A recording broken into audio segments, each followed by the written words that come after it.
बंदे रहते बंदों के साथ हैं, मगर अल्लाह कहता है ये मेरे घर वाले हैं। हदीस रसूल अर्ज कर रहा हूं, अल्लाह फरमाता है वो मेरे घर वाले हैं, फरिश्तों गवाह हो जाओ। फरिश्ते हैरान होकर पूछते हैं मौला बंदे होकर तेरे घर वाले कैसे बने? वो खुशबख्त कौन है? अल्लाह फरमाता है हुम अहलुल कुरान। अल्लाह फरमाता है वो जो कुरान पढ़ने वाले हैं ना वो मेरे घर वाले हैं। मैं डीआई खान में, डेरा इस्माइल खान में खिताब के लिए गया। 4 बाजार इकट्ठे मिलते हैं, दरमियान में मस्जिद है चौगला मस्जिद, जामे मस्जिद चौगला उसको कहते हैं। शेर सरहद वहां खतीब थे रहमतुल्लाह ताला अलैह। वहां मस्जिद में ही बच्चों का एक छोटा सा मदरसा निसफ सदी से ज्यादा अरसा बीत गया, चलता आ रहा है। उन्होंने बताया कि यहां जो मस्जिद के मुतवल्ली थे वही उनकी परवरिश और देखभाल करते थे। बच्चे मस्जिद में ही पढ़ते थे, वहीं सो जाते थे, यतीम बच्चे थे। इमामुल अंबिया के गुलामों, एक दिन वो मुतवल्ली साहब मस्जिद में आए तो बच्चे ना खेल रहे थे, भाग रहे थे, एक दूसरे को पकड़ रहे थे। उन्होंने पकड़कर उनके मुंह पे थप्पड़ दे मारे। और वो मुतवल्ली साहब वो शख्सियत थे कि उन्हें हर रात हुजूर का दीदार होता था। वहां के बुजुर्गों ने मुझे बताया हर रात हुजूर का दीदार होता था। तो मस्जिद में जब आए तो बच्चे देखे भाग रहे, उन्होंने कहा शर्म नहीं आती, अल्लाह का घर है। ज्यादा सख्ती की, मुंह पे थप्पड़ दे मारे। जब रात को जाके सोए ना, जियारत बंद हो गई, फिर जियारत नहीं हो रही। तड़पे मछली की तरह, जिसे हर रात हुजूर का दीदार होता हो, अगर बंद हो जाए तो क्या बीतेगी। तड़पते थे, करीब था कि मर जाए सदमे में। उन्हीं हाजी साहब के पड़ोस में एक और बुजुर्ग रहते थे, इमामुल अंबिया ख्वाब में उन्हें मिले। वो कहते हैं मैं कदमों पे गिरा, मैंने अर्ज की मेरे आका आप फुलां को जियारत कराते थे, क्या गलती हुई कि बंद करा दी, क्यों दीदार अता नहीं करते? ताजदारे कायनात ने फरमाया उसने मेरे बच्चों के मुंह पे थप्पड़ मारे हैं, मैं जियारतें कैसे करा दूं? फरमाया कुरान वालों को लावारिस मत समझना, ये मुस्तफा की औलाद है। इन लावारिस मत समझो, अल्लाह की इज्जत की कसम, ये ताजदारे कायनात की औलाद है। इमामुल अंबिया की हदीस पाक है, आका ने फरमाया, हुजूर ने फरमाया खुलिक़तिस सादातु मिन सुल्बी व खुलिक़तिल उलमाउ मिन सदरी। आका ने फरमाया सुनो लोगो, सैयद मुस्तफा की पुश्त से निकले हैं, कुरान वाले मुस्तफा के सीने से निकले हैं।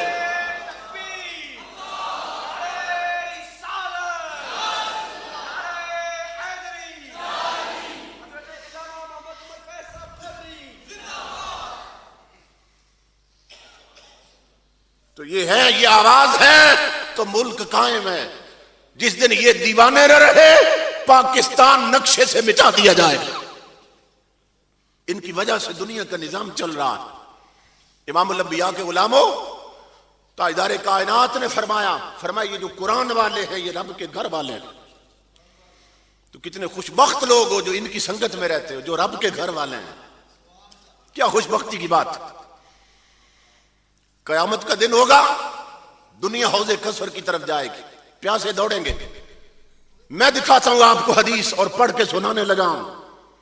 नमाजी जाएंगे ना, कटोरे पड़े होंगे, हौजे कौसर पे कटोरे पड़े होंगे, कटोरों से जाम दिए जाएंगे।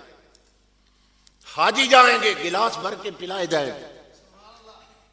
शहीद जाएंगे, जाम भरे होंगे, पिला दिए जाएंगे, उठा पकड़ो और पीते जाओ। मगर अल्लाह की इज्जत की कसम, जब कुरान वालों की बारी आएगी, जब इमामुल अंबिया की शरीयत के उलमा की बारी आएगी, ताजदारे कायनात फरमाएंगे कटोरे हटा दिए जाएं, गिलास दूर कर दिए जाएं। आका इन्हें पानी पीना है, कैसे पिलाएंगे? ताजदारे कायनात अपनी ओक बनाएंगे, हौजे कौसर से भरेंगे। फरमाएंगे कुरान वालों अपना मुंह मुस्तफा के हाथों पे रख दो।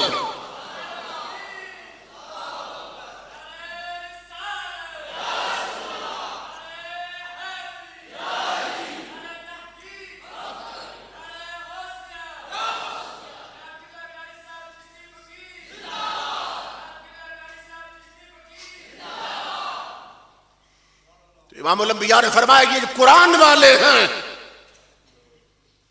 ये अगर फौत हो जाएं कब्र में नबियों की तरह जिस्म सलामत रहते हैं। अल्लाह अकबर। अंबिया, उलमा, शुहदा, हुफाज, कुरान वाले मगर कुर्बान जाए हुजूर की रहमतों की वुसअत पर। मेरे आका सब की झोली भर रहे हैं। अब ये नबी तो बन कोई नहीं सकता, वो तो खत्म हो गया सिलसिला हुजूर। आलिम बनना भी हर बंदे के बस का काम नहीं बन सकता। और हाफिज बनना भी हर बंदे के लिए मुश्किल नहीं बन सकते। और ये हुक्मरान रहे तो शहीद होना तो नामुमकिन है, क्योंकि मर्द हुक्मरान हो तो शहादत मिलती, हिजड़े हुक्मरान बन जाएं तो शहादत नहीं मिलती, ये हो नहीं सकता। तो इमामुल अंबिया के गुलामों ये काम भी मुश्किल हो गया। अब ताजदार कायनात की नजर बाकियों पर भी थी कि वो भी तो मेरे गुलाम, उनकी झोली कैसे भरूं। इमामुल अंबिया ने ऐलान किया, फरमाया एक और काम बता देता हूं, जो ये कर ले उसका जिस्म भी सलामत रहे। आका वो कौन सा काम है? फरमाया जो बंदा बगैर तनख्वाह के लालच के अल्लाह रब्बुल इज्जत के घर में आकर 5 वक्त आजान देता है, मर जाए नबियों की तरह जिस्म सलामत रहता है।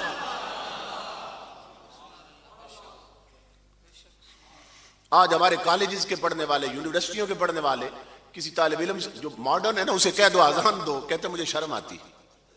उसे गाली देते हुए शर्म नहीं आती, इंडिया के गाने गाते हुए शर्म नहीं आती, आजान देते हुए मुझे शर्म आती।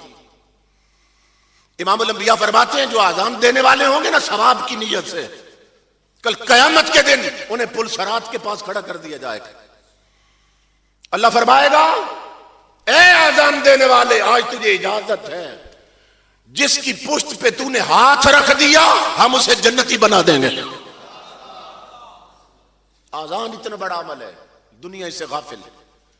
तो इमामुल अंबिया ने फरमाया कि जो आजान देता है सिर्फ सवाब की नीयत से, तनख्वाह के लालच के बगैर, उसका जिस्म कयामत तक कब्र में सलामत रहता है।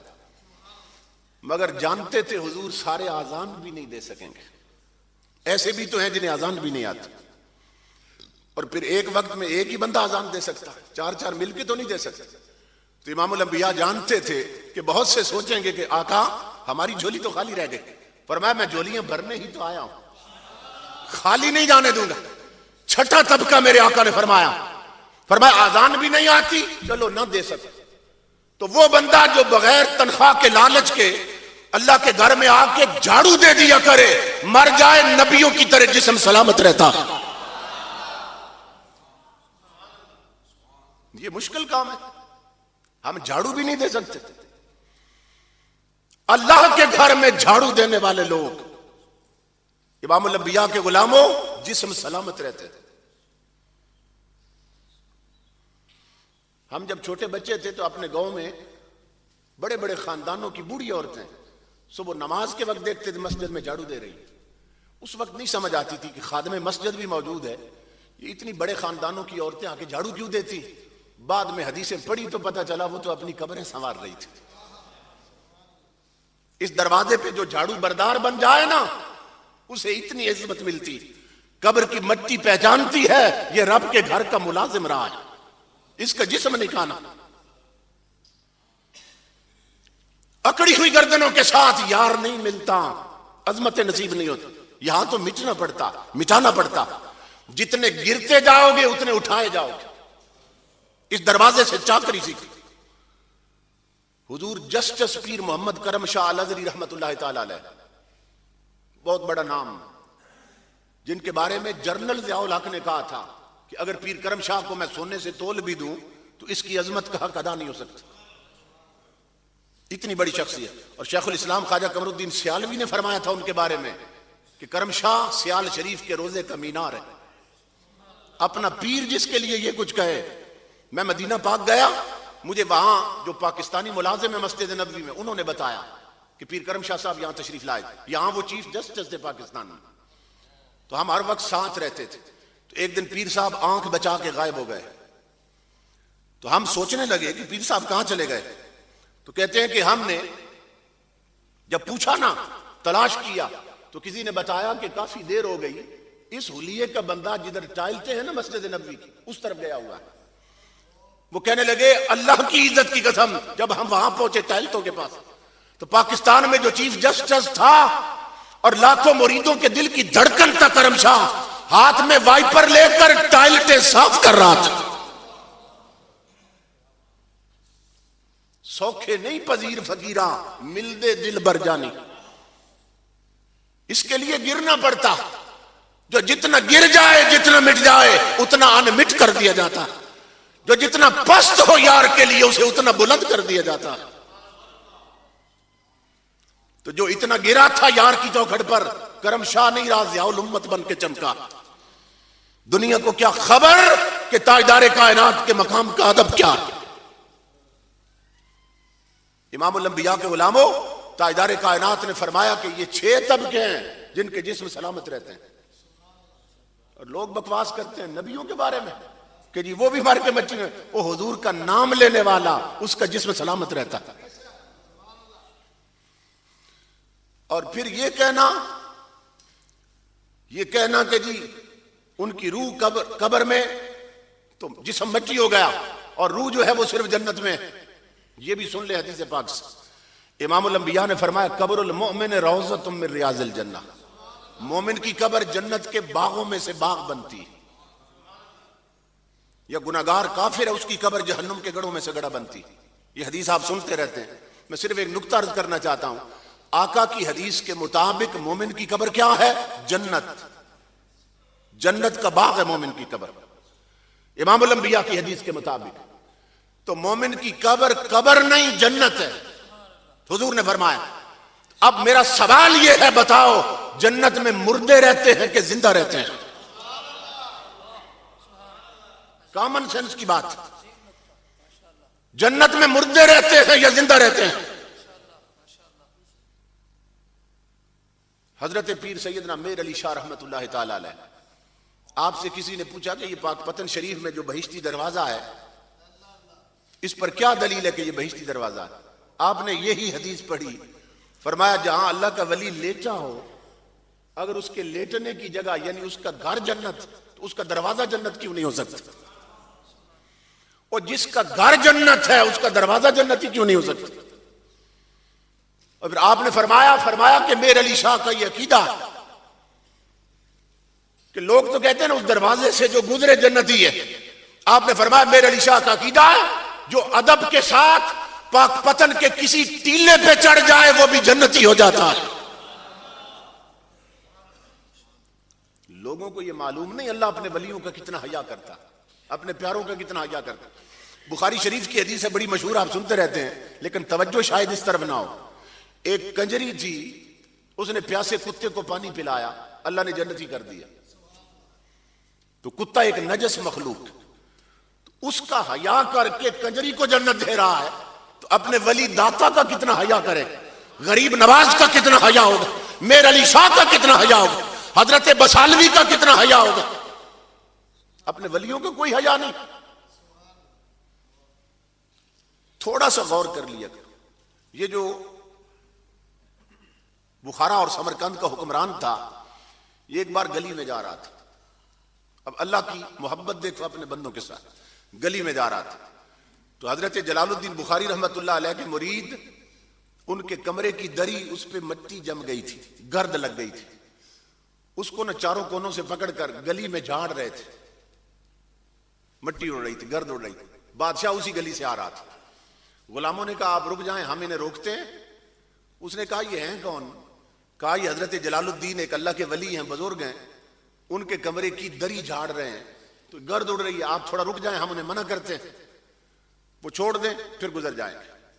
उसने कहा उन्हें रोको नहीं। पहले बादशाहों के अकीदे भी कैसे थे, कहने लगा उन्हें रोको नहीं, उन्हें कहो जोर से झाड़े, मैं थोड़ी देर इस गर्द में रुकना चाहता हूं, मैं थोड़ी देर इस मिट्टी में रुकना चाहता हूं, क्योंकि इस पर वली का सर झुकता रहा है, इस पर उसके पांव लगते रहे रब के यार के, तो इस मिट्टी में थोड़ी देर मुझे खड़ा रहने दे। वो गर्द उड़ रही थी, वो उसने ताज उतार दिया ताकि कुछ बालों पे पड़ जाए, चेहरे पे पड़ी, उसने बटन खोल दिए कि जिस्म पे पड़ जाए, खड़ा रहा उस मिट्टी में। जब ये बादशाह मर गया,